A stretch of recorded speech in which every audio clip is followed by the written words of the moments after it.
encouraged about this testimony. I don't know about you. Please stay tuned and listen to this. Standing shamefully in a courtroom, surrounded by demons on my left and angels on my right. Satan as the persecutor, holding millions of records about my life, and God sitting on a throne with a mighty gavel in his hand. I had no lawyer. Placed on trial for things such as lying, stealing, and fornication. For this was the beginning of my tribulation, for there was no reason to plead an innocent statement, for all the evidence was sitting right there with Satan. The demons smiled as tears rolled down the judge's eyes, for they clearly knew that now was the hour of my demise. But wait. In came a light shining so bright that the demons smiling suddenly jumped with fright. And the man that walked in that night was none other than Jesus Christ.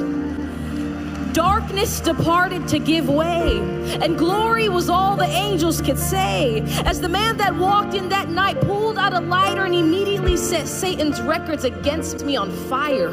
He took the sentence file and erased my name, looked at me in the eyes and said, "Daughter, I'll take the blame." Handcuffs were placed on this man and he was thrown to the ground. The entire courtroom gasped at this horrendous sound, and the sudden seized the beat of his heart. The man that walked in glowing had now become dark. I did this to him. My lying, my stealing, my cheating, and he took the pain and spent 3 days in the hell that I was to go to for eternity. I left the courtroom that day and there was nothing I could say. I was found innocent, for Christ handled the debt that I was to pay. This type of love is more than you could give to a girlfriend, boyfriend, husband, wife. This man died for me. I owe him my life.